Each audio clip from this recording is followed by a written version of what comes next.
Yeah, we are, honey. Welcome to the regular meeting of the City Council, March 6th. May we have the roll call, please? Councilmember Chavez. Here. Councilmember Fish. Here. Councilmember Yu. Here. Mayor Pro Tem Mann. Here. Mayor Sternquist. Here. Thank you. Would you stand and join me in the invocation? This evening, we have Jerry Jambazian, who is the owner of Wonder Cleaners and Draperies, and he will be providing the invocation this evening. Wonder Cleaners and Draperies has been doing business in the city for over 60 years and is located at 9136 Las Tunas Drive. Jerry, welcome. Thank you, Mayor. Let's come before our Lord in prayer. Dear Heavenly Father, we come to you tonight to ask for guidance for the leaders of our city. Many things make up a great city. Many of those things require good leadership, governance, and guidance. Father, I would ask for wisdom and discernment that only can come from you, for Mayor Sternquist, Mayor Pro Tem Mann, and Council Members Nan Fish, Tom Chavez, and Vince Yu. Besides praying for our city, we are drawn more than ever to pray for the world around us. We are saddened by the recent taking of innocent young lives in Florida. We are plagued by rogue nations that would want to do us harm and those who would want to harm their fellow man. We need your hand of mercy and reasoning now more than ever. Father, I end my prayer this evening by praying for our men and women who proudly wear the uniform of our armed services around the world, and for those who protect and service such as Temple Station and Engine 47. Protect them with a hedge of protection as they serve in dangerous situations, protecting life and property. Father, again, thank you for good neighbors like the Calderas who are being recognized tonight. Father, everyone in our city needs a good neighbor. Father, we're thankful for them. Lord, I'm personally saddened by the passing of our hometown hero, World War II veteran Dan Snell. I pray that the God of all comfort would bring peace to the family at this time. We ask this all in your name. Amen. Amen. Thank you, Jerry. We move to item 4, the Pledge of Allegiance. This evening we have Girl Scout Troop 5141, and the Girl Scouts' names are Sophia, Gabriella, and Liliana. Welcome, ladies.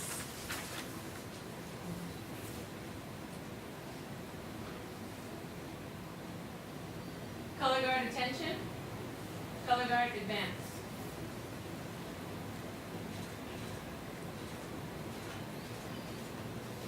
Color guard Hulk.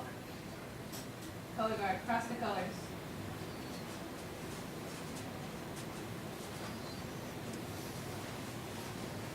Color guard Hulk. Color guard post your colors.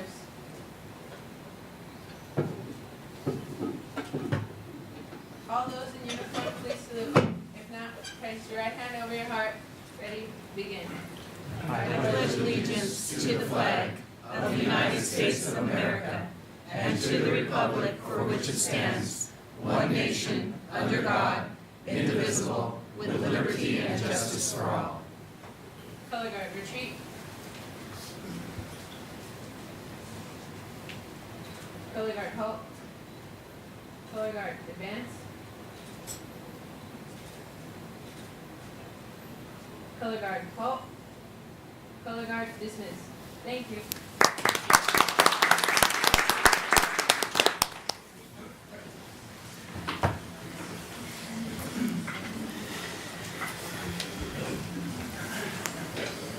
Okay. Before we move on, I do want to remind everyone that if you would like to speak, to please fill out a speaker card and give it to Peggy, our city clerk up here. Thank you. Okay. We move to item 5, ceremonial matters and presentations. We have Gosha here this evening, and she will present our Pet of the Month. Welcome, Gosha. Hello, dear Mayor, Council members, and public. My name is Gosha. I'm a big dog volunteer at St. Gabriel Humane Society. And I'm here with Susie. Susie is our 8-year-old Labrador Retriever mix. She is really, really sweet and extremely calm. So she would do well in calm home with someone that maybe doesn't like to exercise so much, rather sit on the couch and watch TV and take a short walk around the block. Right, Susie? Yeah. She is very good. We are using her to train our less experienced volunteers at the shelter because she's so great. She's in pretty good shape. Her history is not a little bit sad. She was abandoned by her owners in a property, and the people that moved in took care of her for a few months, but unfortunately the circumstances changed and she ended up with us. But we still hope that she will find forever home, good home. She's really easygoing, very cuddly. So please stop by at St. Gabriel and meet Susie or any other animals we have.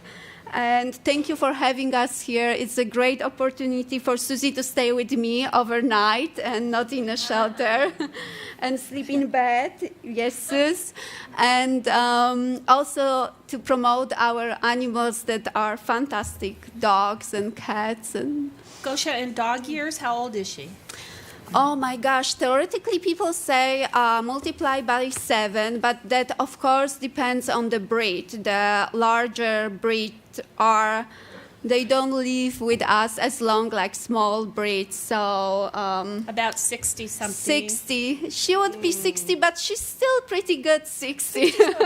But a little bit lazy. Look at our senior council member, Mr. Tom Chavez. You go. He's your age, Tom. Yeah, I'm actually older than you. Thank you, yeah, Gosha. thank you so much. You know what? Thank Does our camera get to see the dog? Oh, I from don't know. the- I will present her. Yeah, so that the audience at home can see her too. Yeah, that's she's really fantastic dog. So if you have family members or friends that want a very easygoing dog, she's probably one of the easiest that we ever going to have. And she goes to bed early like you, Tom. And she has a gray beard. Tom's an easy target because Yeah. he takes it. That's okay. We have an 8-year-old dog already, though. Oh, maybe needs companion. Yeah. Don't tell my wife, because she'll agree with you. Thank you. Thank you. Thank you, Gosha. Thank you. This evening, we have the pleasure of recognizing Manuel and Cindy Caldera, and I'll give you a little history as to why we are recognizing them this evening. On Saturday, December 30th, at approximately 1 p.m., Manny and Cindy saw a man they did not recognize entering a neighbor's yard and the back of the property from their car. They pulled over and called 911. They informed the sheriff of the situation and stayed on the phone until the sheriff arrived. The suspect was ultimately arrested and a report was filed. City Council would like to recognize Manny and Cindy for their quick response in alerting the authorities of a dangerous situation and being a good neighbor. So welcome, and please come up here so we can give you a presentation and a certificate.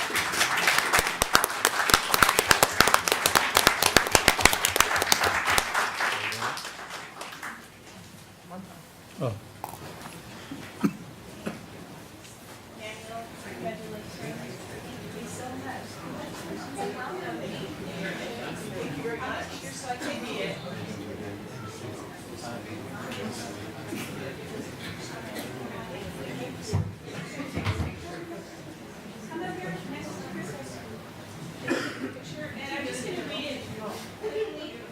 In recognition of your quick response, alerting the authorities of a dangerous situation and being a good neighbor.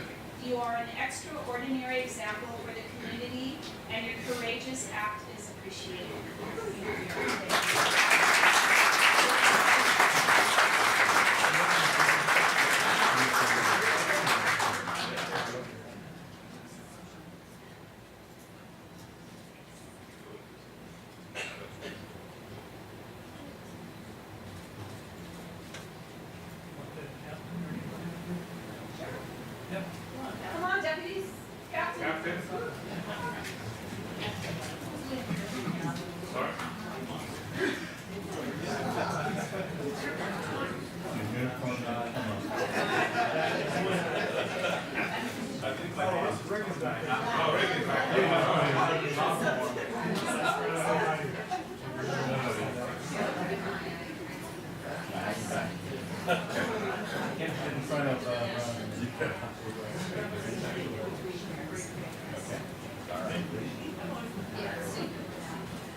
Okay,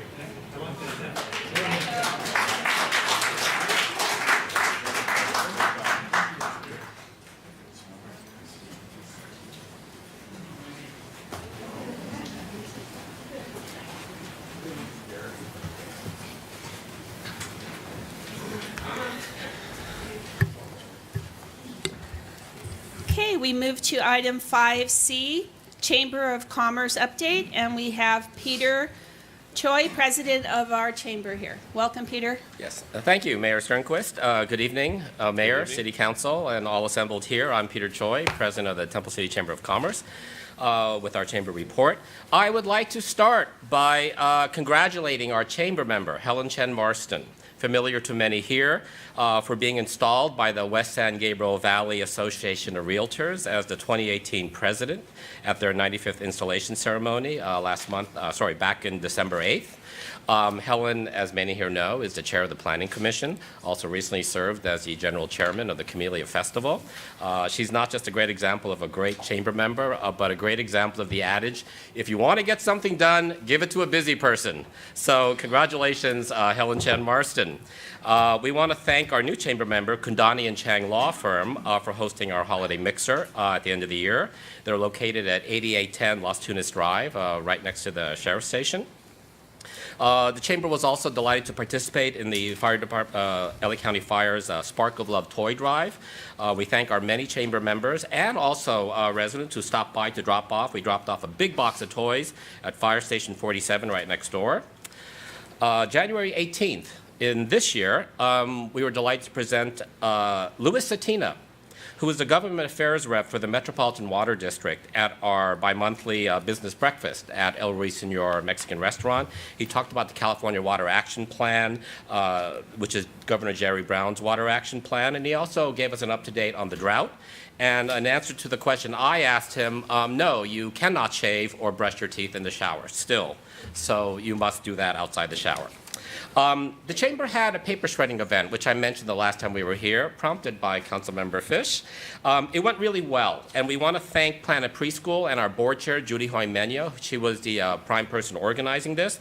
It was on February 10th. For those who might want to do a paper shredding event, we really do recommend JP Paper Shredding. But it went so well that the Chamber is now looking forward to doing this as a community event. So the next time we do an electronic recycling event, we'll also set up a paper shredding event next to it, and we'll publicize that when it happens. Now that we have done it once, we know how to do it, and we can do it on a larger scale. We want to thank our Chamber member, Bliss and Wisdom Foundation, for presenting with us the Chinese Lunar New Year Festival on February 10th. I did mention that Temple City was a great place to celebrate this because we had not one but two on separate weekends. So if your schedule did not allow you for one, you could attend the other.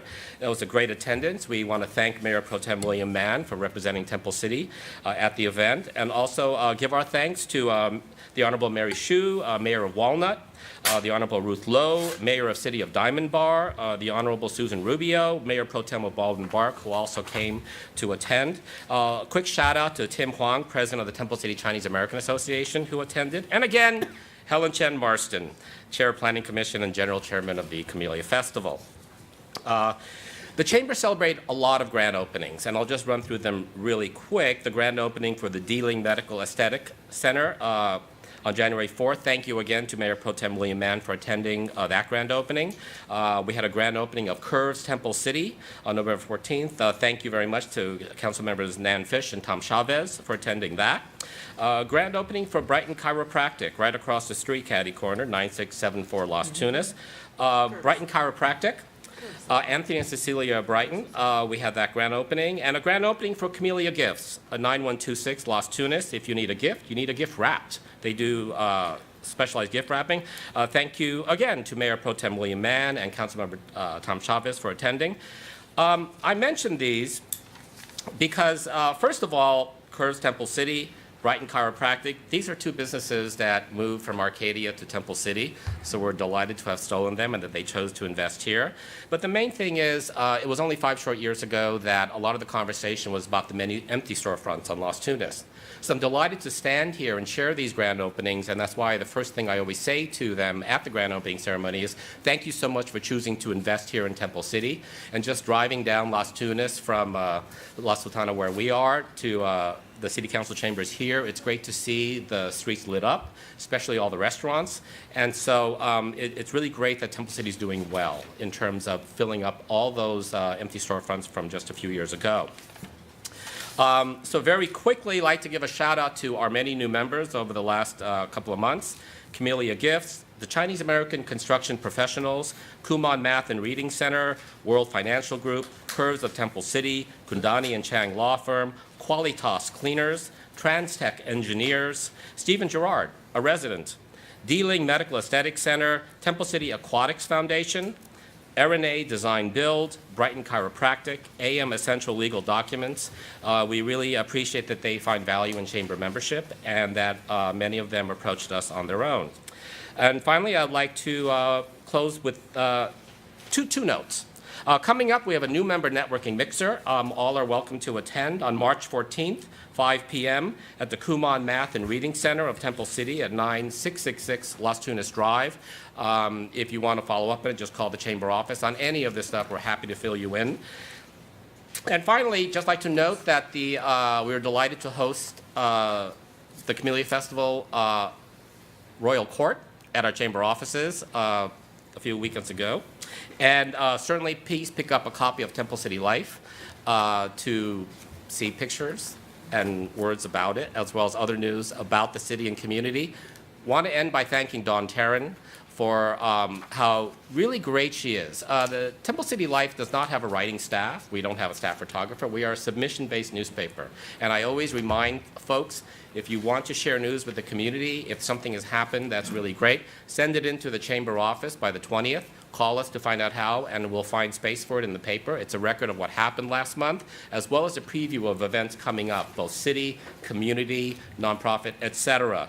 And so I really appreciate the work of someone like Dawn Taryn, who for many months sends us articles, pictures, gets in touch, and also we talk with her, as we do with many others, about scheduling it out and how best we think is the best way to get the most bang for your buck in terms of the articles that you're taking such care to send in.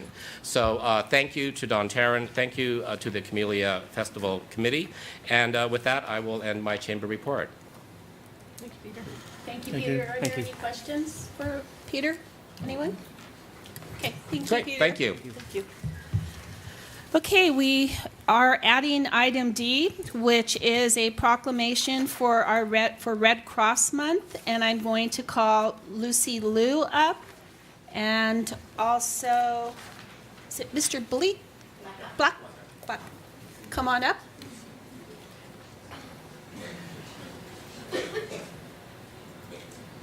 And Lucy is our city's ambassador for the Red Cross. How many years is that now, Lucy? I don't know. 5? I remember when we first set that up some time ago. Yeah, you and Councilmember Fish, I think, Yes. were the ones who set me on this path. Yes, Yes. so thank you. Todd is our West San Gabriel Valley Pomona Chapter board member, and I'm delighted to have him join me tonight. Okay. And we're here to present you with a proclamation for Red Cross Month, and I will read some of it for you. Whereas American Red Cross Month is a special time to recognize and thank our everyday heroes, those who reach out to help people in need. Whereas American Red Cross heroes help disaster victims recover, they give blood to help a hospital patient, they brighten the day of an injured service member, they step forward to help someone having a heart attack. Whereas we would like to remember our heroes here in Temple City who help people in need. They work tirelessly to assist their neighbors when they need a helping hand. Whereas across the country and around the world, the American Red Cross responds to disasters. When an injured service member ended up in a hospital far from home, the American Red Cross offered comfort. When a hospital patient needed blood, American Red Cross blood donors helped them. When a lifeguard jumped in to save a drowning child, or someone stepped up to help a heart attack victim, the American Red Cross was there. And whereas we dedicate the month of March to all those who support the American Red Cross's mission to prevent and alleviate human suffering in the face of emergencies. Our community depends on the American Red Cross, which relies on donations of time, money, and blood to fulfill its humanitarian mission. Now, therefore, Cynthia Sternquist, Mayor of Temple City, on behalf of the City Council, do hereby proclaim March 2018 as American Red Cross Month. I encourage all Americans to support this organization and its noble humanitarian mission. Congratulations. Thank you. Thank you. And just in tune with that, March is Red Cross Month, but please remember every day there are people out there who need our help by either a blood donation or financial donation to the Red Cross so that we can continue our efforts in helping and be a good neighbor, right? Sure. So to echo what Lucy's already said, again, we do appreciate the recognition and again what Red Cross does. I've been a volunteer for over 25 years. I really love what I'm doing. I've been on the board for about 5 years now. I enjoy that as well, be able to help the communities, again, from Pomona, Pasadena all the way out to Pomona, and definitely be able to include the Temple City as part of that. So thank you very much. Come on up, we'll take a picture. Okay.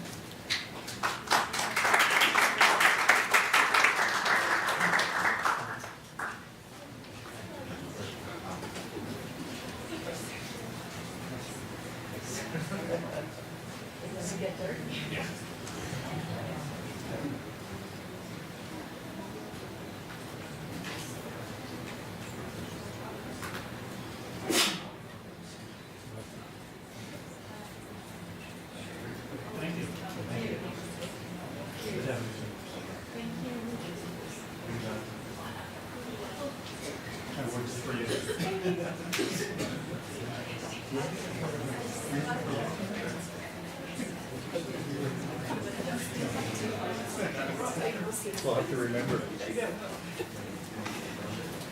Is this the color we're wearing for the? Kind of. You said it was pink. It's paper. Fancy word for pepper. The look was kind of-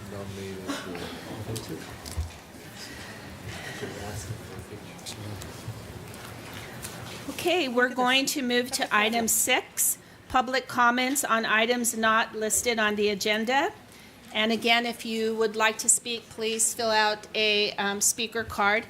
I want to remind the audience that each member of the public has 3 minutes to speak, and we have a timer up here, and as you get close, I'll let you know how much time you have left. I also would like to ask, as I do in any situation where we have a group that's passionate about an item, to respect each person when they come up. No cheering, yelling, screaming, or clapping. If we can all agree to that, we'll be able to get through the public comments in an orderly manner.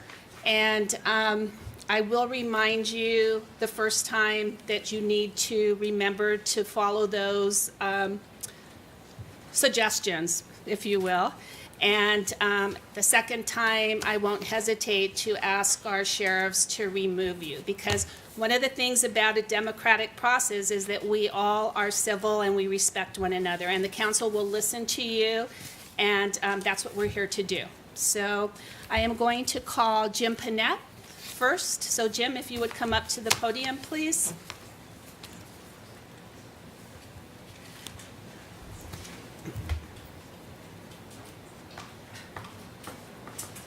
When is St. Patrick's Day? 17th. It's coming very soon. Okay. And I love trees. So. All right.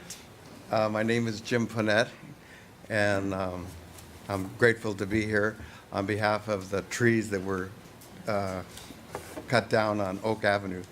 But the first time I heard about them was on Channel 3, and you were discussing taking these trees down. And so I thought they were at Live Oak, so I came to City Hall, and one of the men told me, no, it's right on Oak Avenue with the yellow ribbons.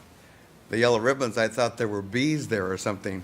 And then I found out that they would be cut down.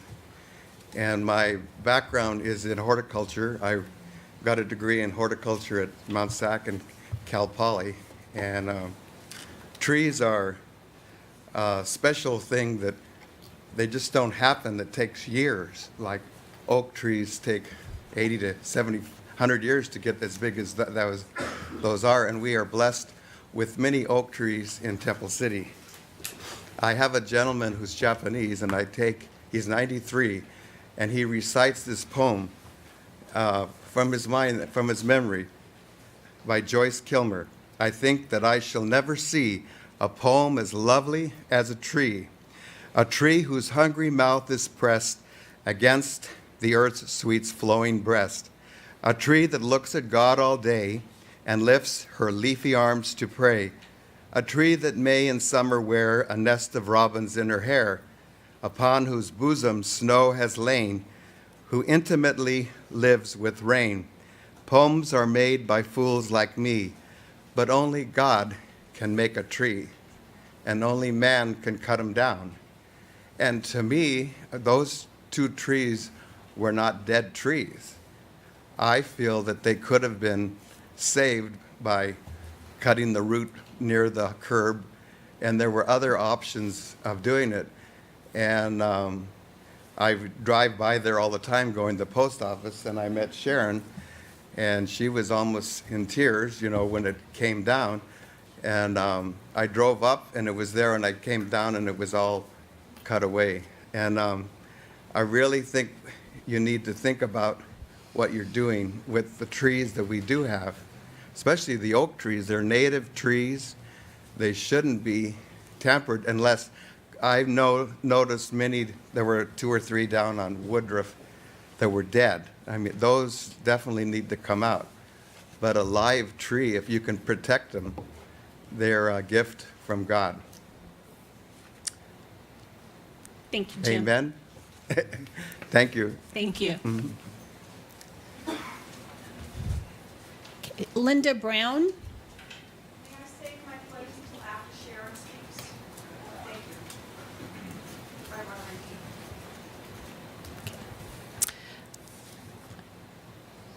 knee. Lucy? Oh, you're not. Different subject. Yeah, you're somewhere else. Okay. Jeannie Erickson?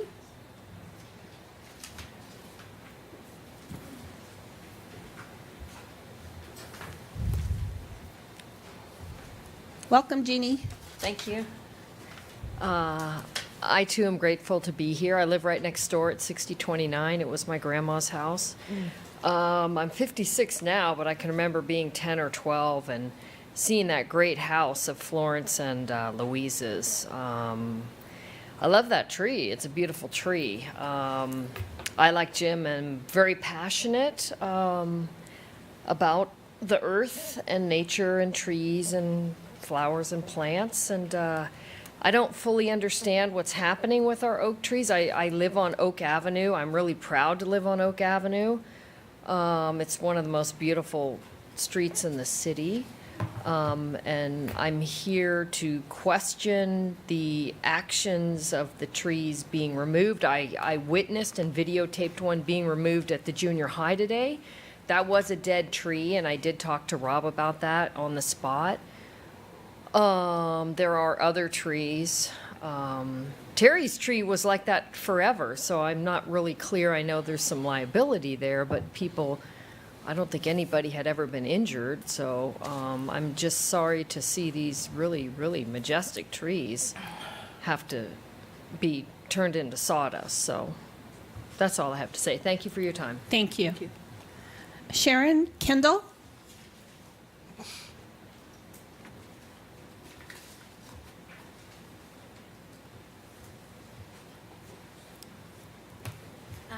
I I prepared a statement so that I don't go over the 3 minutes. I tried really hard and parted it down. But if I do go over, it's just going to be a few seconds, so That's it would be fine. okay if you bear with me? Thank Yes. you.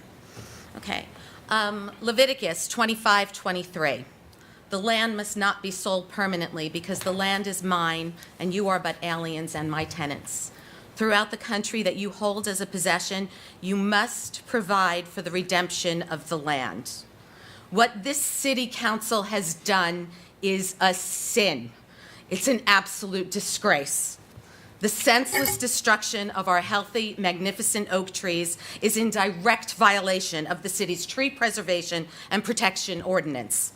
And it states that the policy of the city is to protect and preserve all desirable trees that are located on the city's right-of-way, and that they shall strive to preserve them whenever possible. And this tree was most certainly desirable. It was perfectly healthy and stable, with a majestic canopy that was teeming with wildlife while providing shade and beauty. When I served the city a complaint for injunctive relief, seeking to stop the removal the next day, rather than temporarily postpone the removal until they could find a solution or have the court decide on it, the city instead sent sheriffs to my house to warn me that I would be arrested if I attempted to interfere with the killing of the tree. The Tree Preservation and Protection Ordinance was adopted to protect the trees. Yet this city council has completely bastardized the meaning and uses it as a blueprint to justify destroying them. The criteria for removal were put in place to stop unnecessary destruction. Just because the criteria must be met for removal does not mean that the inverse applies, that even if one of the criteria does exist, that the tree must be removed. Quite the contrary, the ordinance encourages alternatives in order to save the trees. The city council, the manager, the director of Parks and Rec have all completely perverted the intent of the tree preservation ordinance and instead wield it as a sword, or in this case, as a chainsaw, to destroy our stately, glorious trees. With the exception of Councilmember Fish, and despite the Parks and Rec Commission's unanimous recommendation to save the tree, this city council voted to murder these healthy, mature, native oak trees that are protected in LA County and in numerous surrounding cities. And they did so without an engineer's report that may have offered alternative solutions, without being completely familiar with the city's tree ordinance, without reviewing an environmental impact report that is required to be prepared in accordance with the California Environmental Quality Act. And for 3 of the 5 council members, without even seeing the trees in person. These elected officials have the awesome responsibility to provide protection for our majestic trees, to protect our climate, our water supply, our energy usage, our shade, our cooling, our property values, the beauty of our city, and the emotional well-being and the desires of its residents. And they couldn't even be bothered to come see the trees for themselves before cavalierly casting a vote to kill them. Sharon, you have about 5 seconds. I have 2 sentences left. That tree was the primary reason that I rented my house, and I'm completely distraught over this. I can't sleep. My face is broken out in hives, and I've literally cried every day. And shame on all of you. Revelation 11:18. The nations were angry, and your wrath has come.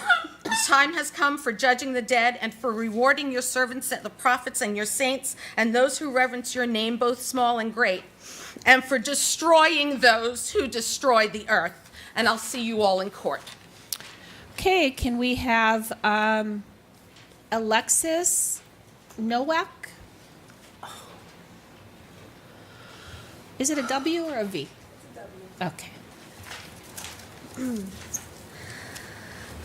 I am very grateful to be here. It's not the first time I've been here, but I also feel like things need to change in the city. Somebody who's been here for 25 years and who've seen the amount of trees that have been removed.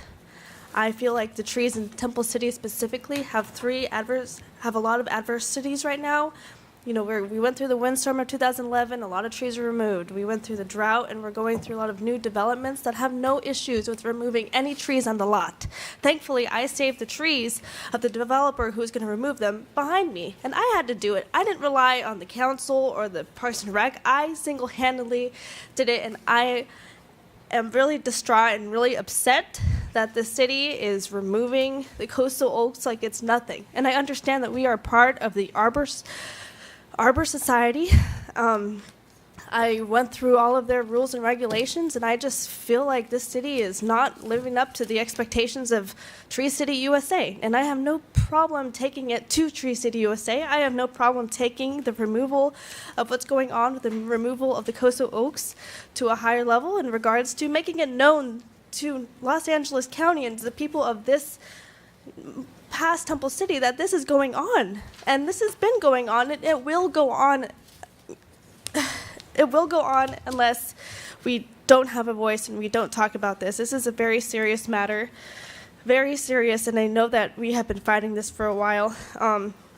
Oak Avenue was named Oak Avenue for a reason, and it's because there are oaks, coastal Californian oaks on them. And if we decide that we want to remove all of them, then I suggest we rename the street Oak Avenue to something more fitting. Something, I'm not sure, but all I gotta say is I'm glad that this is very sad that the tree was removed for the sake of it being removed. I understand that there are other oaks that have X's on them. We will be making sure that hopefully taking some action into hopefully no other trees will be removed. I'm sorry, I'm a little shaken by this just because it just infuriates me, because I know a lot of the people in the council are actual citizens of Temple City. So also, I'm sad and happy that this happened, because I see like now that we have an organization that will help save the trees of Temple City, and I think that this group will only get bigger with the activism that we have. So thank you. Thank you. Linda?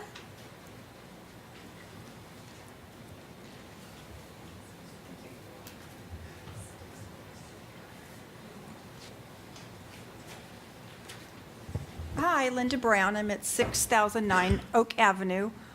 Just a couple of questions that I have. I know that I came, I think it was two or so meetings ago when I came with Sharon when we spoke, and it was agreed upon that the one tree was limbering on its life, but the second tree was healthy, and it was agreed at that time to hold off on the tree and do future studies on what could be done.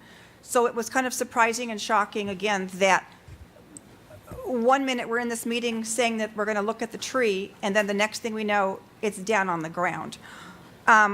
So I don't know what happened in the breakdown of communication, but the last we knew, that tree was still going to stay. So now we've come to the fact that the tree is gone. Now we have safety concerns. We have the barricades that are still now approaching the sidewalk side and the street side. There's giant holes in the asphalt that weren't there before because they had to rip up the street to take the tree out. We've got the safety barricades over now onto the sidewalk side. We have dirt that was mounded up on top, which wasn't pressed in. It's now rained and we have wind, so now we have dirt all over the street, all over the sidewalks. We have the yellow safety tape is now blowing in the wind. Sharon and I both watched an older woman today trying to walk down the street, and her legs got all tangled up in the yellow caution tape because it's blowing in the wind. So now we have safety issues that are going on. So I want to kind of understand what is our next step. We are looking at those safety barricades have been in that street, in that spot for almost 6 months, waiting for this tree decision. So now we have that. Now we have safety issues. What is our next step of now what we're looking at as well? There's a lot of us that walk each day, and now it's creating a bigger hazard for students on bikes, students on skateboards, cars. The barricades are still in the way. And it's just kind of sad because I've lived in my house for 21 years, and it seems like, especially between Woodruff and Garibaldi on Oak, we have lost, and I think a couple of my neighbors will agree, we've lost at least 6-8 trees over the years that have come down in that stretch of oak. I think outside of Bing's house and mine, none of the other ones were ever replaced. So we have gaping holes in our street. We have areas where there's just a big hole between people's property where the trees used to be that aren't replanted. I mean, we used to have a gorgeous canopy on our street. Now it's barren and full of places where trees used to be. So again, it's kind of, again, what is the going forward, what is our situation? And then it was brought to my attention earlier that another tree on Oak has now got an X on it, 6150 Oak. I walk by that house every single day. That tree looks perfectly fine to me. It does not have anything broken on the pavement, nothing on the sidewalk. So what's wrong? What's happening now with that tree?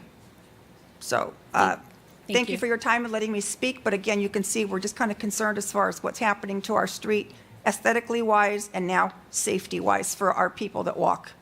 Thank you, Linda. Thank you. I was going to have our city manager during our city manager report just briefly share the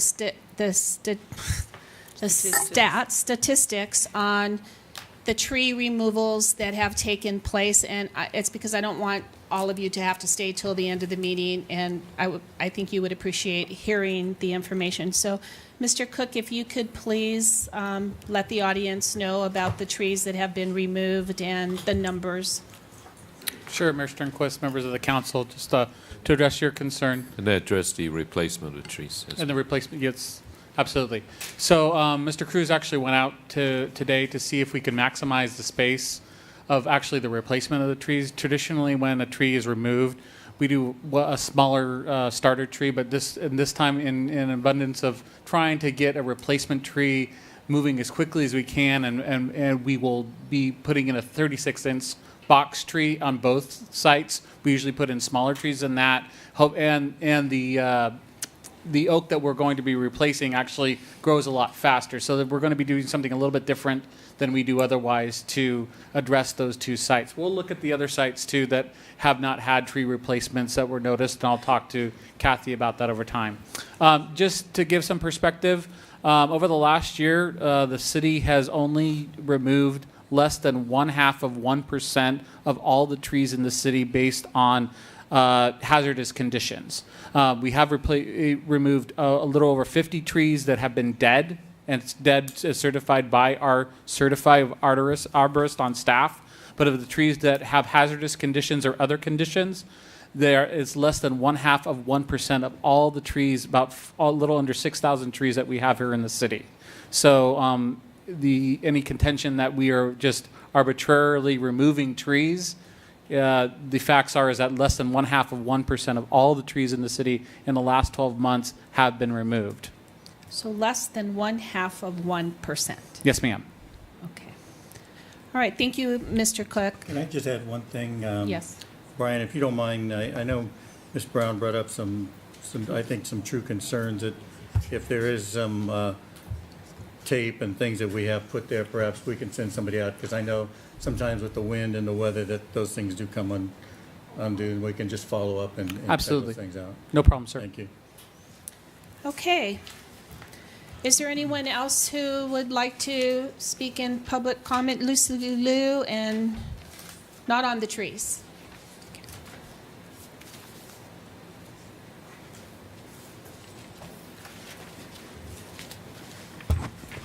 Good evening, Mayor, City Council members, City staff, me again.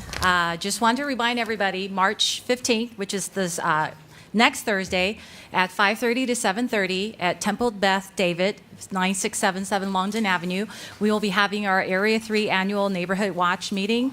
I was hoping Manuel and Cindy would stay through because those are the neighbors we want people to have, we want people to become, and we talk about constantly at our Neighborhood Watch meetings. Again, crime's on the rise. There's been just too many things going on, but I know our sheriff's station has been doing a lot of saturation where they're arresting people and they're doing extra patrol. But it's still good for people to come out and learn what we're going to talk about this year. One of the topics will interest most people, which is the dynamic and ever-changing marijuana laws. So if people want to find out about what's going on in our city, or also about in general burglaries and what you can do to stay in tune, in touch, please come to our neighborhood watch meeting. Thanks to the city, we do provide delicious, freshly made soft tacos that people love. We actually do have families that will come to every meeting for the meal, and then they stay to chit-chat and, find out what we're talking about. So, again, next Thursday, March 15th, it's 5:30 to 7:30, Temple Beth David, 9677 Longdon Avenue. Thank you. Thank you, Lucy. Okay, no one else? Mr. Panett?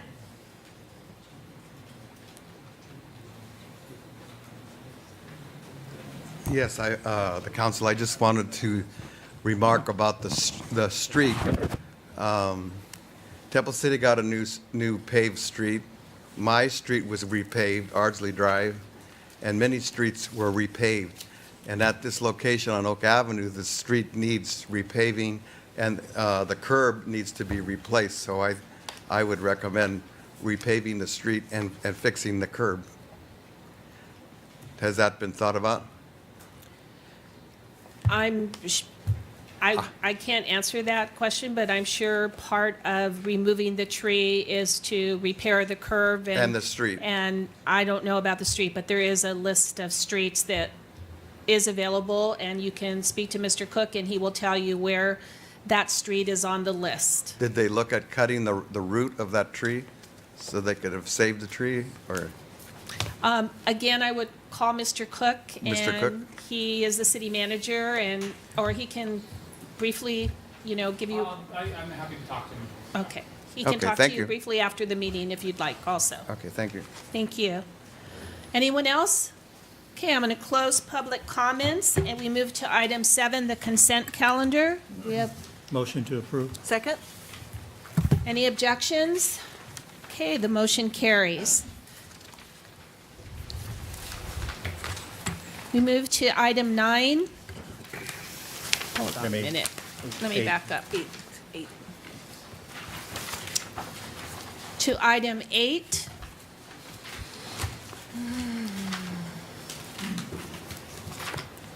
Don't have it. Item 8. Public hearing, a request for a time extension for tentative track map 73565, a condominium subdivision and a major site plan review for a 6-unit residential development located at 5556 Welland Avenue. And we have our community development. Or actually, our We senior have- planner, Adam Gulick, will be You here. do that intentionally, don't you? Sometimes. Thank you.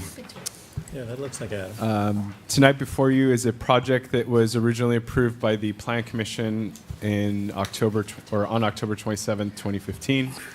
The item was appealed by a member of the public. It was heard by the City Council and approved on January 19, 2016. So it had a 2-year period for the applicant to final the subdivision map. Staff notified the applicant that their map was going to expire in January or on January 19, 2018. So they ended up filing for the extension. The zoning code states that a time extension request needs to go through the original approving body. This case is a little unique as the project was appealed to the City Council, so you guys are the final approving body. So that's why it's before you today. There have not been any changes to the project, and also there haven't been any changes to the zoning code, so the project still complies with all the regulations for the R2 zoning code, the development standards. It meets the density requirements, or is below the maximum density. Under the floor area ratio, the lot coverage, permeable coverage, all the information's up here on the screen. It is 6 detached units with the driveway on the southern side of the site. And with that, staff recommends that the City Council find that the project is exempt from CEQA and approve the extension for 1 additional year. And I'm available if you have any questions. Okay, do we have any council questions? Is that, the 1 year extension, is that kind of standard or? Yes, Is it- they actually just, I believe 2 days ago, one of the pending items was to demolish all the structures on the site. So they've done that. So actually, a final map will be coming to you on the consent calendar probably within the next month or so. Okay, so they're not going to need the year, it sounds like, but. Correct. Just give But it- since it was scheduled to expire on January 19th, they needed a file for that appeal. So will or that extension move from January then, or will it go, will it be post or? will it Tonight's start action. From, it'll go 1 year from tonight? Yeah. Okay. Councilmember Fish, anything? No questions, no. Okay, I'd like to open the public hearing. No one? Close the public hearing. Any last comments? If not, can we have a motion?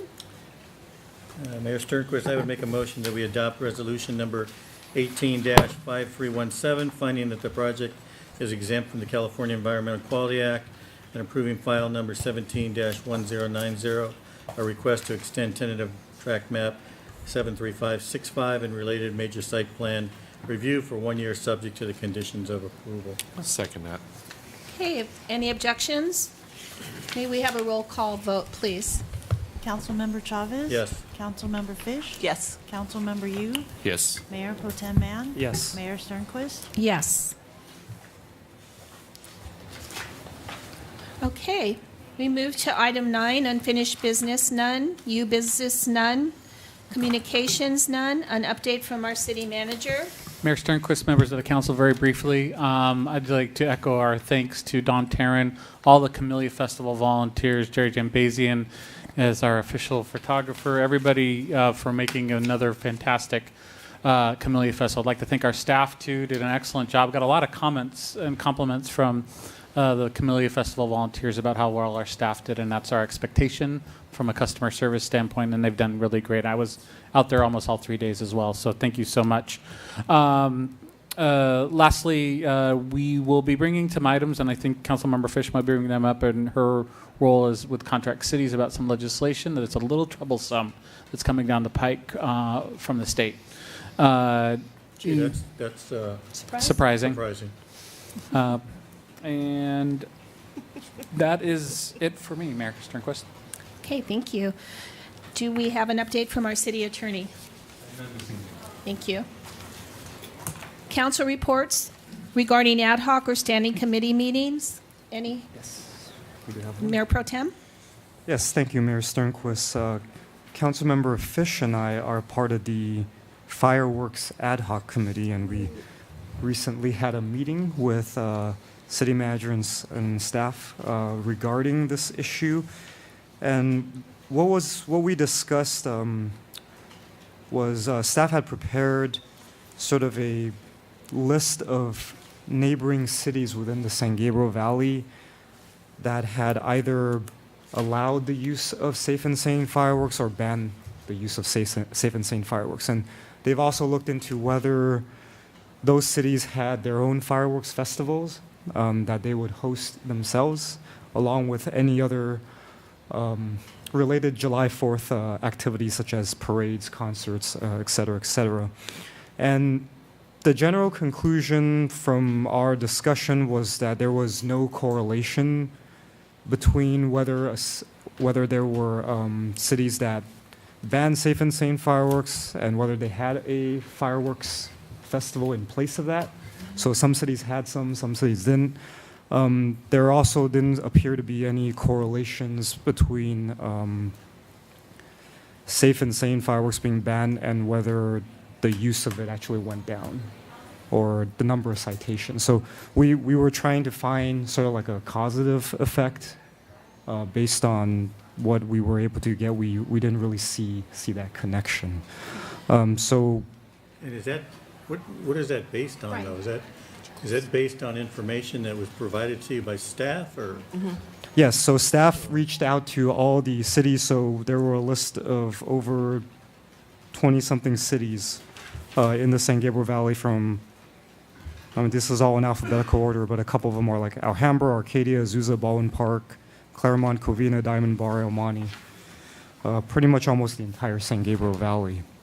How many cities around us still allow fireworks? Do you know? Did you guys get into that? Yes, so got a full report. yeah, Alhambra still allows it. El Monte still allows it.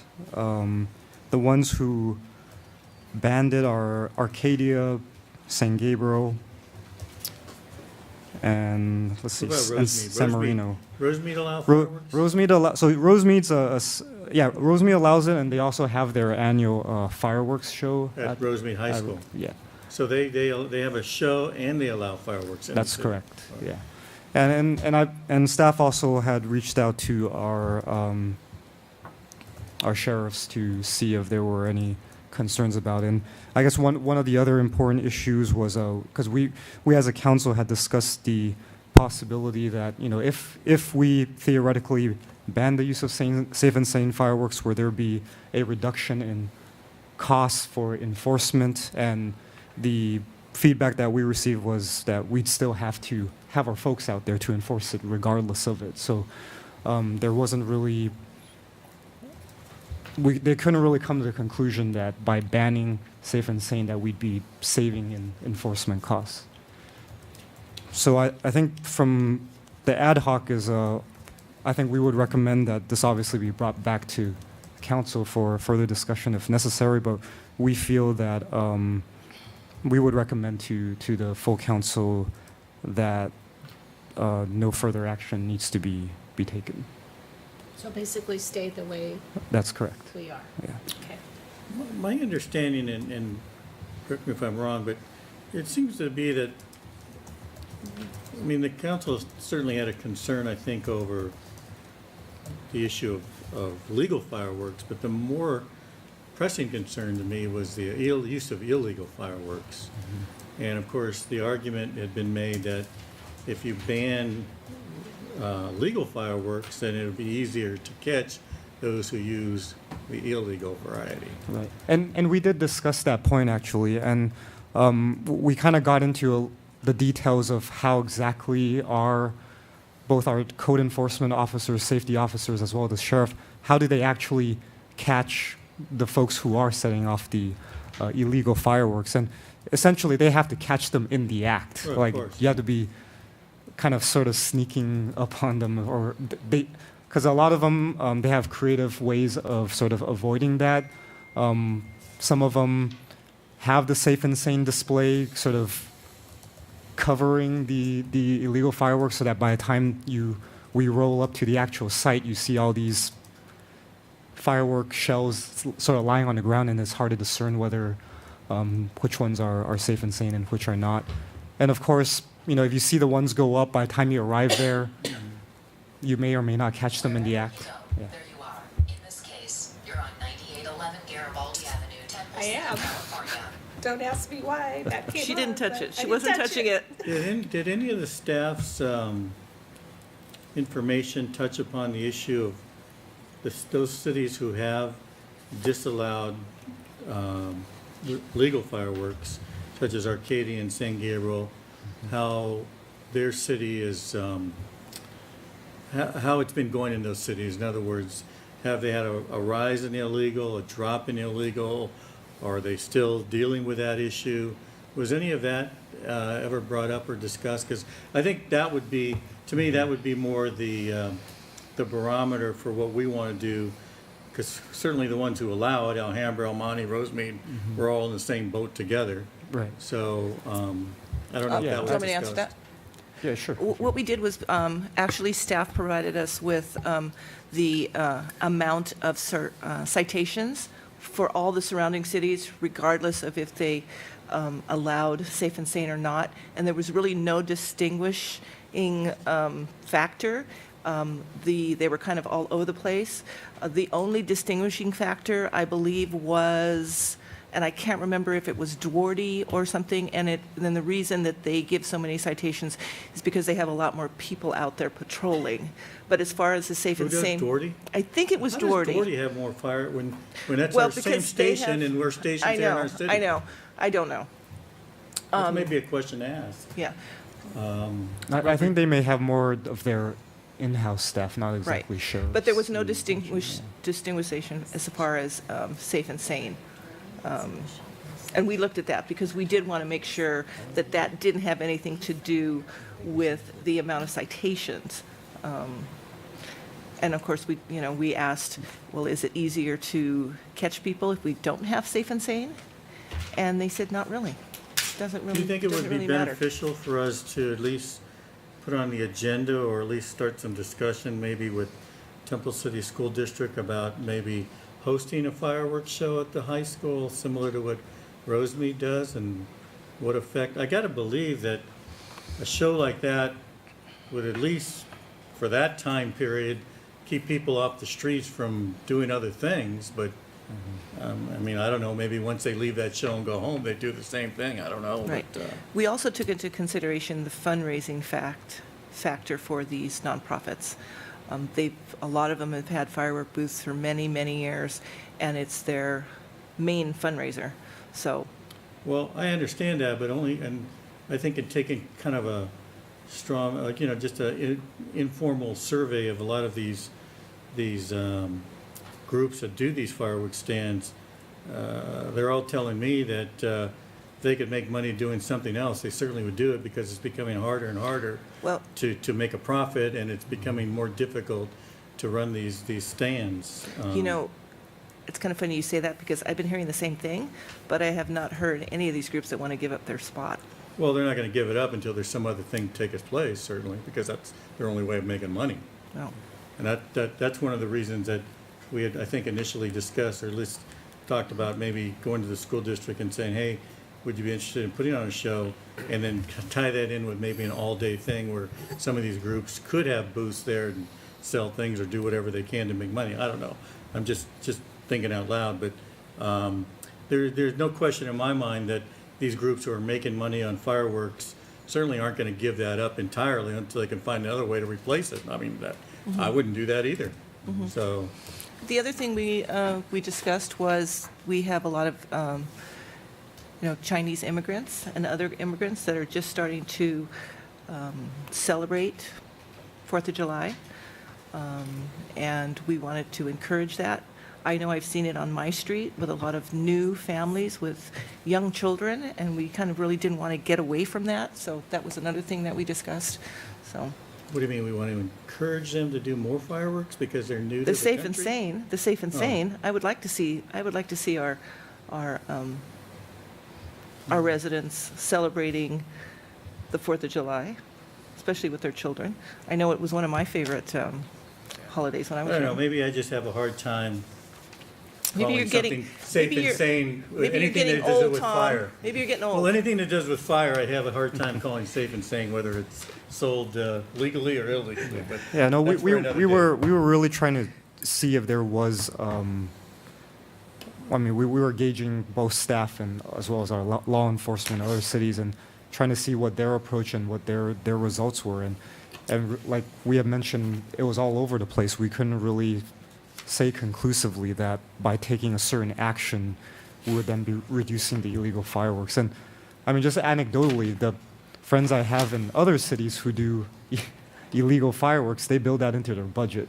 So these people are going to set them off regardless of whether you ban them or not ban them. I mean, like, I think if I recall, our public safety supervisor, Brian Arizumi, had told us there was one incident last year where the same household got fined twice on the same day. So they're like, okay, well, we're going to set aside $2,000 for the fine, but we're still going to set off those fireworks. So, yeah, I wish there was a more direct action we can take to really reduce that, but we couldn't find any. Okay, any other questions of the ad hoc? All right, Councilmember Fish, Councilmember Chavez, do you No, have I any any others, Councilmember Fish? Ad hoc? Where are Ad we? hoc? Ad hoc. No, I'm good. Okay. All right, we move to item 16, reimbursement of expenses to city officials. 15. Or 15. Council items separate from the city manager's regular agenda. Councilmember Fish, do you have anything? I have a couple things.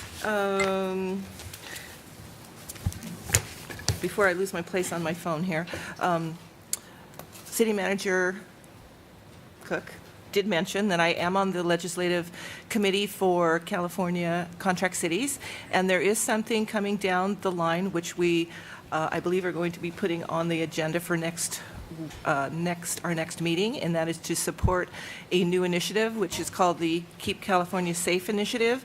What it will do, it will support some changes to Proposition 47, 57, and AB 109. It won't change it, but as you know, that certain one is very, its interpretation has really made our community suffer especially with our arrests and our burglaries. So that will be coming. We'll have more information for everybody to, I would really like to get a letter of support. I think it's a great thing, and we need to get it out there, and we need to educate our community about it. Fish, can I recommend, I have mentioned this to the Contract Cities CEO. What is his name? I can't think of it. Marcel. On at least 3 occasions, that it would be really important if we could have him come to a COG meeting. Absolutely. Or have some joint, meeting with him, because the COG has taken a position on that with the whole San Gabriel Valley. And I think sometimes it seems like we're not working together, we're working separately. And if the two organizations could, come together and see that already the cities 28 cities in the San Gabriel Valley have already sent a letter of support for this. I mean, they can refer to that. So I think it's really important that Contract Cities reaches beyond just the cities that are contract cities, because you have a lot of cities that are independent cities that are represented on the COG. And those cities are just as important as the contract cities in making your voice heard as one unified group. I mean, there's power in numbers, so I think that's something that, we should really have you as our representative let them know. I mean, I've definitely on at least 3 occasions, and I've never Sure, I can What let about that group we joined? I can let him know Didn't we tomorrow. join a group to? Yes, I have. We do haven't exactly done that? anything. I had asked Brian recently about that, and it was just kind of a coincidence that the next day he got something regarding that. So Brian, do you want to? Sure, there'll be an update from the Contract Cities Association, the City Manager Steering Group, from my colleague in Monrovia on a statewide initiative that the coalition and some stakeholders are looking at. So this letter of support that Councilmember Fish you're referring to is separate and apart from I think it's the the same other thing. one? It may be the same thing. I'm not sure yet. Oh, I haven't no, seen it's are you talking about the new neighborhood alliance? Yeah. No, Yes. that's different. That's different, I This thought. is an So- no, this Yeah. is this is So- That was that so one, that's- take our cities back. Yeah. Right. So That's we as a council should actually discuss it and send it's gonna such be, a it support will be letter? put on the agenda for our next meeting, so Okay, that we great. can formally send a letter of support. All right. You can, but that letter is also being sent on our behalf through the Council of Governments, which is the whole San Right. Gabriel Valley cities too. But I mean, it doesn't hurt, obviously, to have an individual letter, but I just, I know how much effort goes into the COG taking letters of support and discussing this with, Right. elected officials, and we should work together to No, we should. make that stronger. The other thing I have is I did attend my very first Los Angeles Community Choice Emergency Authority meeting. That's a very long LACCE, which they just changed their name to the Clean Power Alliance of Southern California. And the reason they changed their name is because Ventura County has just changed, so they can't be LA County. I will have more to report at the next meeting. A lot of the things at this meeting were just organizational. They're kind of starting up, so it was very, very long. But again, it was just, organizational stuff. So did want to say that, and did want to thank our many, many volunteers for a very successful Camellia Festival, one of the prime events in Temple City. Very proud of it. Wanted to thank our Sheriff's Department. Thank you very much. We feel very safe with you guys out there. and thank all of our nonprofit organizations that are out there all weekend, rain or shine. It was freezing on Friday night. I was very lucky to be in the beer garden next to a heater, but it was freezing. So thank you for doing that. I did hear they had a pretty successful festival. And then the very last thing is I wanted to thank the Sheriff's Department and Ron Miranda for organizing a helicopter ride for me for the Sheriff's Department. It was great. It gave me a new perspective on a lot of the things that the Sheriff's Department has to help us keep our community safe. It was great. It was very exciting. I was on nonstop calls from bank robberies to car chases, so it was very exciting. Didn't get sick, so thank you, Ron. Wanted to thank you and Captain Flores for organizing that. And that's all I have. Okay. Councilmember Chavez. Nothing, thank you. Nothing? Just want to say that this Saturday, I get to actually drive a Foothill Transit bus for the first time. In Yay. their, How exciting. I'm determined to You should. to do well. But You gotta change your job? I'm scared. New profession? it's scaring actually me. their bus rodeo, so Oh, okay. As I say, can we stay off the street? all the local buses from Orange County and Foothill, they all compete against one another, and then they actually go to state finals, Wow. which is pretty awesome. So the executive board members get to compete against one another and see How who does fun. the best. So that should be pretty fun. And it's right here. Anybody can go. It's open to the public, and it's On Saturday? It's Saturday, and Where is it's it at? Yeah, I want to go. on Peck Road, just across the street from the shrimp boat, or Shrimp Ahoy, whatever Oh. that's called. It's just Shrimp a little boat. bit south of Where the quarry Live is? Oak. The quarry? Well, it's They the have a bus. station, they have a bus terminal there. The main That's bus what terminal, they're yeah. saying. That's where Foothill Transit is based. Out of there. Yeah. So it's very Okay. close to us. That's very close. And also, with that being said, there is a $35,000 grant that is available to our city if we want to take advantage of our one bus stop. And so, Brian, if you would mention that to, I think Kathy was the one who was Yeah. involved Doran with also that. mentioned it to us too. So there is that opportunity. And also, I always get all these acronyms confused. SQMD? What's the S, the environment one? AQMD. AQMD. Okay, is that right? AQMD? They have money that they are begging us to take. Oh, let's take it. $500,000. For what? They have so much money that at our last meeting at the COG, they extended the time Yeah, to August. to August because people just haven't taken advantage. It's non-competitive. So if you could look into that We and already see- have, and Okay, and what we'll are we have an doing? application in. Okay, good to hear it. So that's a huge opportunity for us. $500,000, you can use it for there are requirements, but There's if some- we wanted to put a charging station in a parking lot, that's a possibility. Oh, really? So, yes. Like an electrical vehicle charging Yes. station? Oh, And with that, Tom, you read the Star News, I think, religiously. This past Sunday, did you read it? There was an article about how cities are moving forward to, using Wi-Fi throughout their parks and areas. And it was, I meant to bring it and I left it at home. But it's just like, that's the future. And it was talking about how difficult it is for cities to get on board. But that's what millennials, the next generation who is going to be sitting up here one day soon, will be looking for. So they were talking about ways cities can get ahead by just starting with small steps. So it's definitely something, and I will bring that article to Brian and have him put it in your packets to read. But I think it was really well worth our time to take a look at that. great, great. And let's see, is there anything else? Nope, nothing else. Vince? Nothing yet, thank you. No? You already finished? Anything Well, else? He hasn't come yet. I didn't Okay. say yet, but I'll be quick. See, I I'm just, disordered. oh, I see.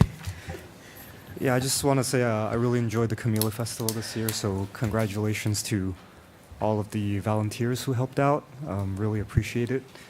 I also want to thank a lot of our residents who showed up to our monthly sheriff's meeting, the last one. We had quite a turnout that morning for a 7 a.m. meeting, and I got a lot of good feedback from residents who said that being their first meeting, they were really appreciative of the efforts that we as a city were trying to take in terms of curtailing residential burglaries. And I thought the video that we showed was pretty neat. I believe that's the same video that the sheriffs show at our neighborhood watch meetings of how they apprehended one of the carjacking thefts. I thought that was really neat. Really cool. So yeah, I want to thank everyone for coming out and encourage people to attend that as much as they can, because their feedback is very valuable. And just like we awarded Manuel and Cindy this earlier, they played such a vital part in making our community safe. And I'm sure the sheriffs would concur that having the community partner with them makes their jobs a lot easier and makes everyone here feel safer and happier.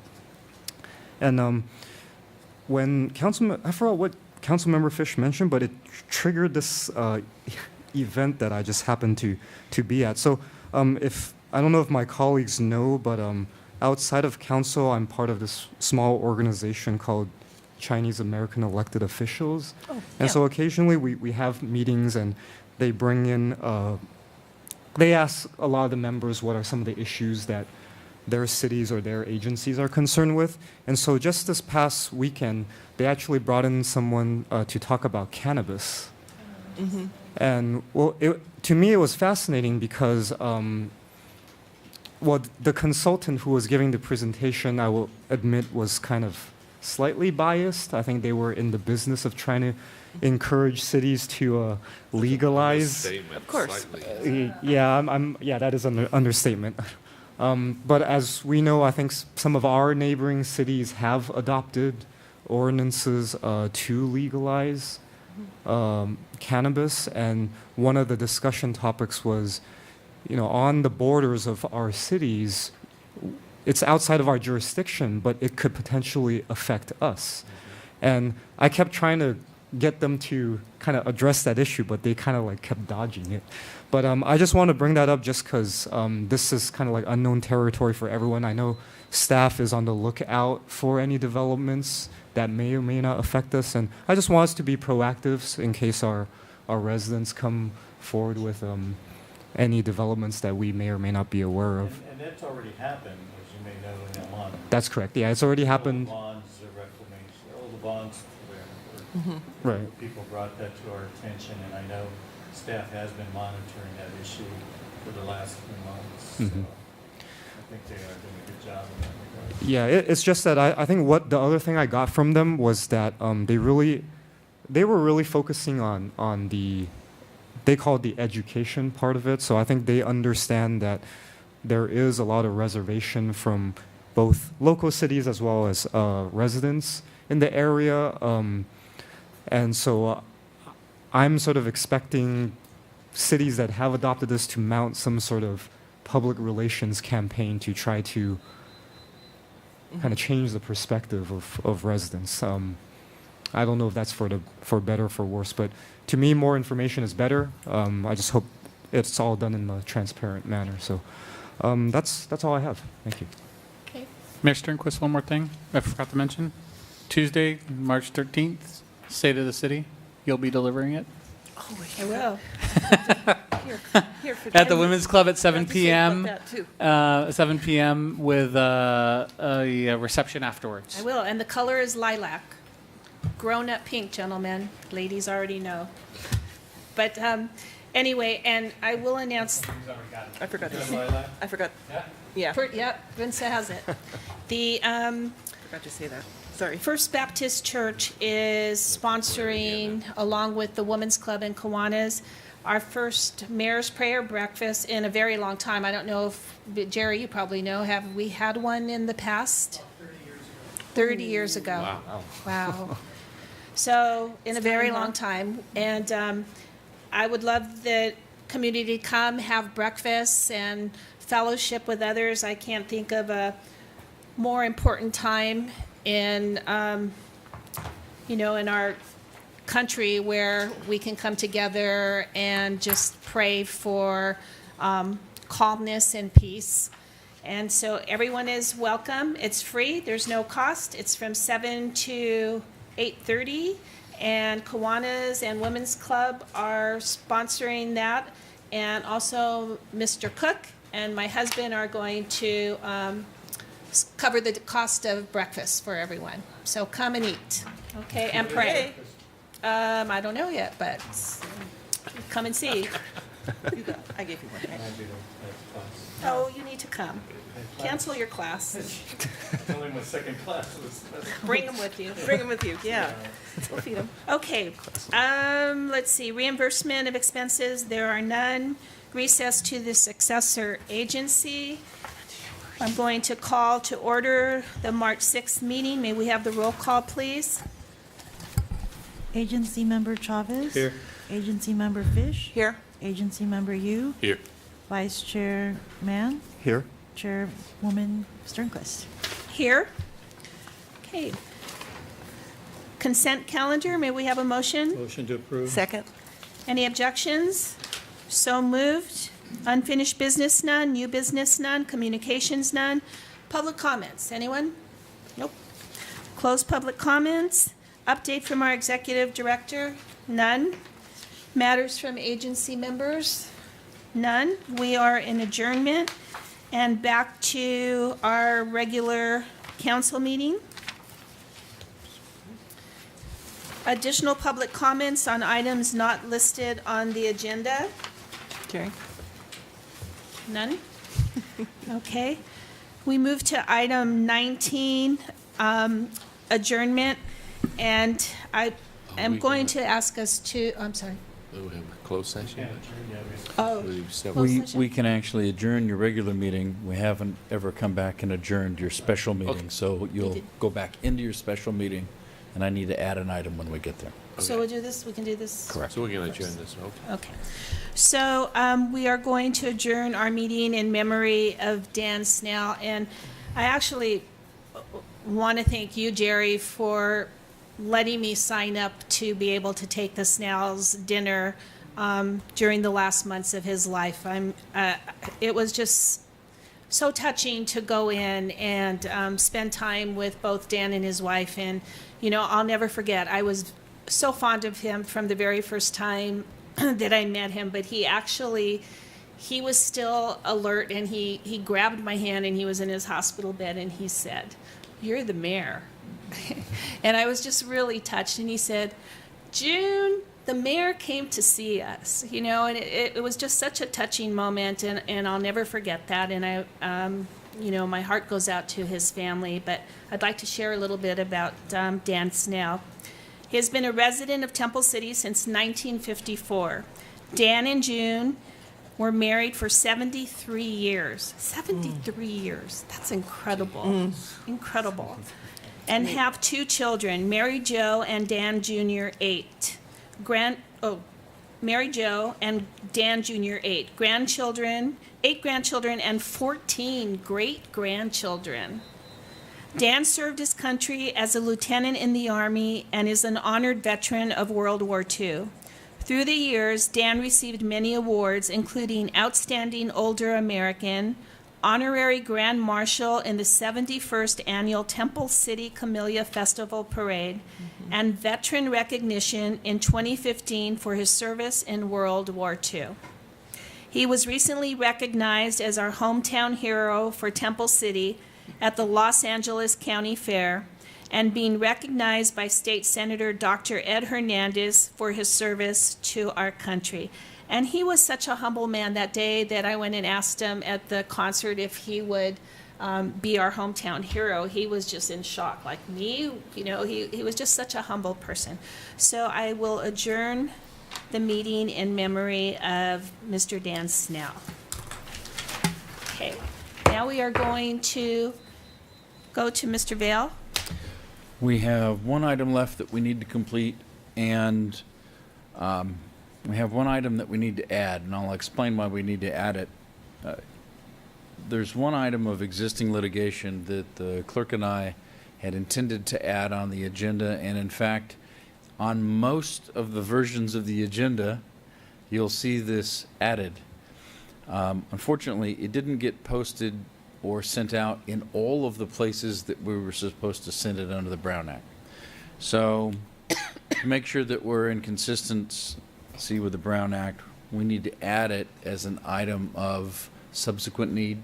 That means that at least four of you need to vote to add it to the agenda. It is the matter of Kendall versus City of Temple City, LA Superior Court, case number 18-STLC-03343. The authority to add that is in Government Code Section 54956.9, subparagraphs D1. And if you would have a motion to move it. We need to make a motion and add it right now? You just need to have a motion, second, vote, and then. I move to add this item. Perfect. Okay, all in favor? Aye. Any objections? We don't need a roll call? No. Okay. Okay. And then we need to close that closed session, or We need to go and have the closed session. Finish it up. We can come back, report out, and adjourn. okay.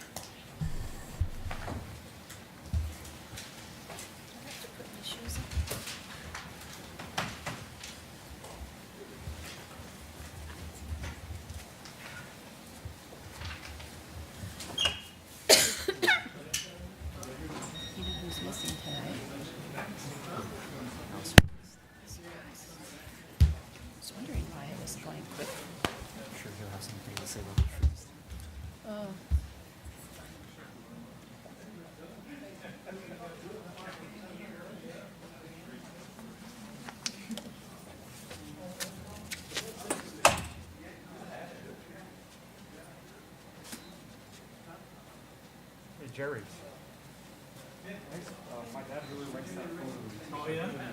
Yeah, that's a good photo. Oh, okay. You need a higher resolution, let me know, I'll send it to you. Oh, okay. You're gonna get it printed. Oh, it'll make a difference, yeah, yeah. What I have on the website is optimized, so it's maybe 20% of the actual photo. It looks